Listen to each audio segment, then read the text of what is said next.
Alright, today I wanted to work on the strum to get through Bob Seger. Basically we start off on a G chord here with a capo on the first fret. And one of the hardest things is to try to get your fingers to kind of release their knuckles and lie nice and lightly across your strings. So a good practice exercise is just trying that.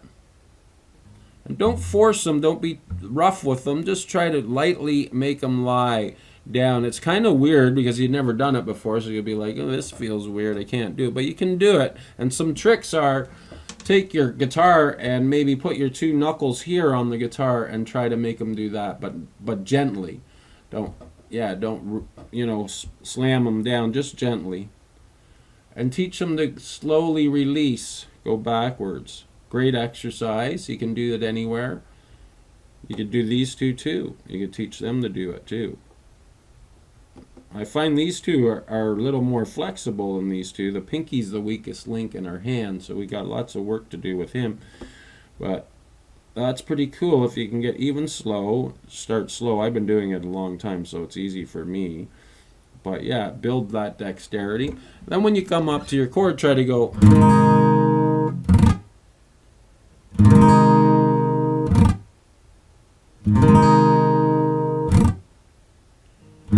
Once you get that going, nice slow pace, you can count it. 1 and 2.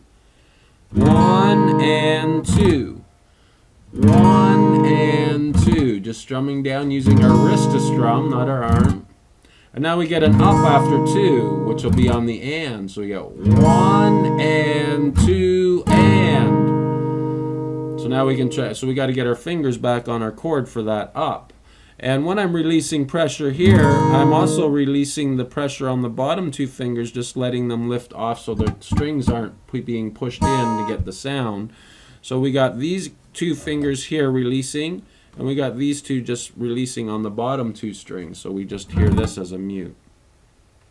Great exercise to get through that.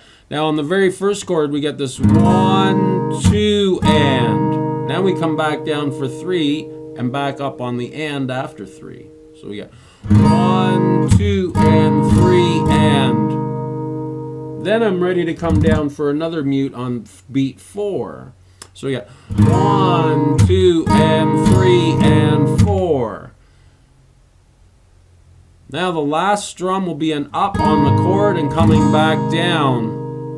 So that would be the and of 4 getting back to the beginning of the bar, which would be beat 1. So we got 1, 2, and 3, and 4, and 1, 2 again on the mute because we're starting another cycle of the G chord. So all together on the first bar, to get through the first bar of my chart, would be 1, 2, and 3, and 4, and 1, 2, and 3, and 4, and 1, 2, and 3, and 4, and 1, 2, and 3, and 4, and 1, 2, and 3, and 4, and 1. Getting ready, 2, and 3, and 4, and. Now if that's too fast, we'll go a little slower. I'll count in at a slower pace, something like 1, 2, and 3, and 4, and you could be using your foot to tap on the numbers. 2, and 3, and 4, and 1, 2, and 3, and 4, and 1, 2, and 3, and 4, and 1, 2, and 3, and 4, and. I mean, that's how it's going to start. Make sure you use your wrist lots. I'm using lots of so you can see what's happening with my hand. But all wrist, don't practice strumming like that. Use your wrist more. So then we get to the second bar, and it would be the same thing except we have to mute on beat 3 and get to this F really fast on the and after 3. So we get this 1, 2, and 3, and. So that's tricky. Maybe really slow. 1, 2, and 3, and. And we got to try to get to this F chord. Maybe we could do it like that if you can't bar the bottom two yet. Most of my students, I get them to work on their finger every once in a while by making the knuckle bend this way and trying to get those up. The other thing I try with them is making sure that these fingers are more on the side, sitting more on the side of the fret instead of right on the tips and trying to get that. That's helpful. A little bit on the side, and then this finger 1 could be pressing on the side of that too instead of on the flat part. That's another way of trying to get an F.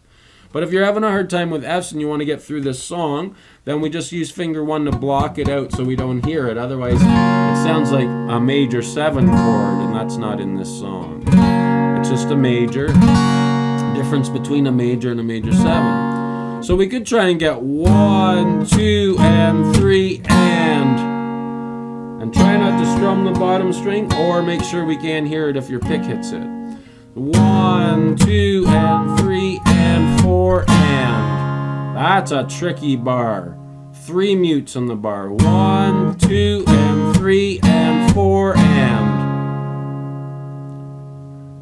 That's a tough one, so, you know, work through it slowly. Maybe something like 1, 2, and 3, and 4, and 1, 2, and 3, and 4, and. So bar 1 and bar 2 together would be 1, 2, and 3, and 4, and 1, 2, and 3, and 4, and 1. Muting that F isn't so bad. We just lift the pressure off the strings. So we get this on the second bar, 1, 2, and 3. 1, 2, and 3. Try to get that first. 2, and 3. And now maybe because we're strumming down and this work trying to get to your F.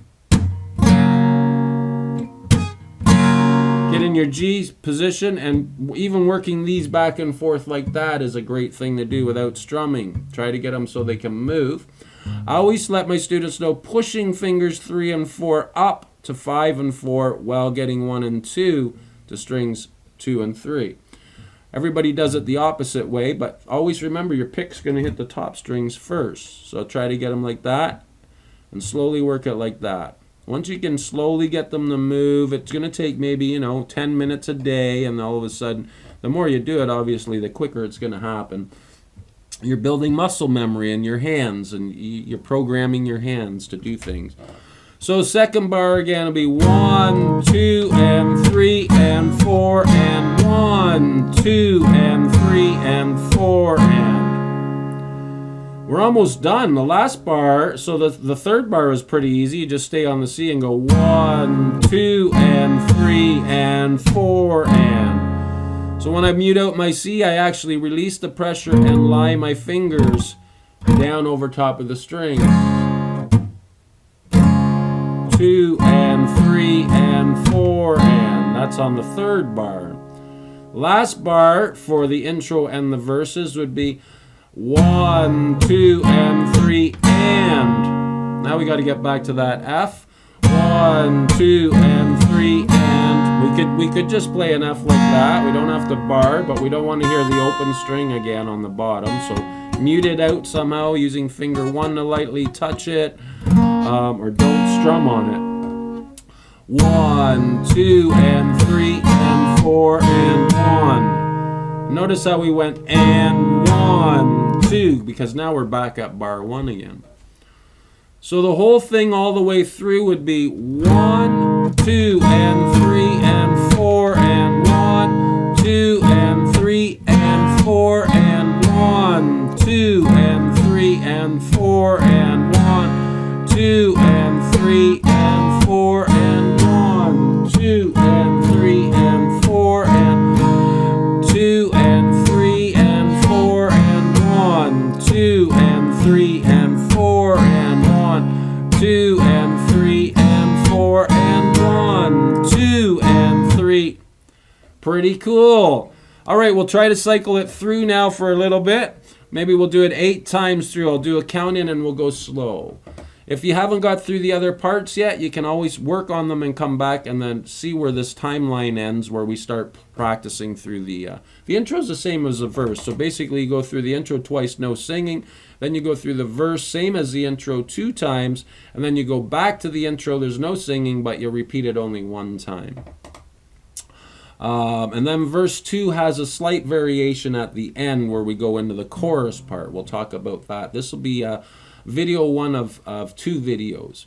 So here we go, working on the intro, and the verse is 1. I should count us in first. 1, 2, 3, 4, and 1, 2, and 3, and 4, and 1, 2, and 3, and 4, and 1, 2, and 3, and 4, and 1, 2, and 3, and 4, and 1, 2, and 3, and 4, and 1, 2, and 3, and 4, and 1, 2, and 3, and 4, and 1, 2, and 3, and 4, and 1, 2, and 3, and 4, and 1, 2, and 3, and 4, and 1, 2, and 3, and 4, and 1, 2, and 3, and 4, and 1. Back to the beginning. And 3, and 4, and 1, 2, and 3, and 4, and 1, 2, and 3, and 4, and 1, 2, and 3, and 4, and 1, 2, and 3, and 4, and 1, 2, and 3, and 4, and 1, 2, and 3, and 4, and 1, 2, and 3, and 4, and 1. All right, I hope you guys can get through that.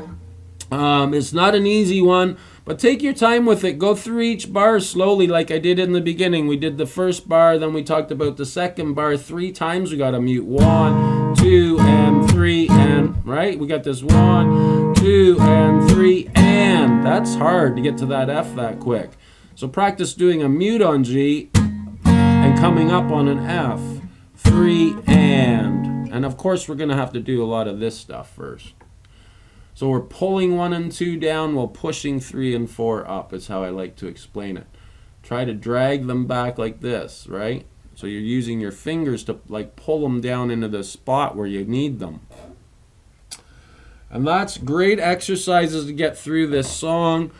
We'll talk about it on the next tutorial, but basically, like I said, we go through the intro twice, then we do the verse again, same as the intro 2 times while they're singing. Back to the intro 1 time, we don't repeat the intro. And then we come down to verse 2 here where we do the same thing, except the first ending's like the intro, but the second ending changes. So we'll go through that, and then the second video is going to be getting into the chorus. So starting verse 2 changes a little bit at the end from verse 1, where we get this 1, 2, and 3, and 4, and 1, 2, and 3, and 4, and 1, 2, and 3, and 4, and 1, 2, and 3, and 4, and 1, 2, and 3, and 4, and 1, 2, and 3, and 4, and 1, 2, and 3, and 4, and 1, 2, and 3, and 4, and 1. So here we are on this E minor now. So basically, instead of going back to the G, we get to the E minor. Second time of verse 2, that's how it would end. So we go through verse 2 the same as verse 1 time. And then the second time when we go through verse 2, we end with this 1, 2, and 3, and 4, and 1, 2, 3, and 4, and 1. All right, and we're going to talk about the rest of that through the next tutorial. I hope that helps you.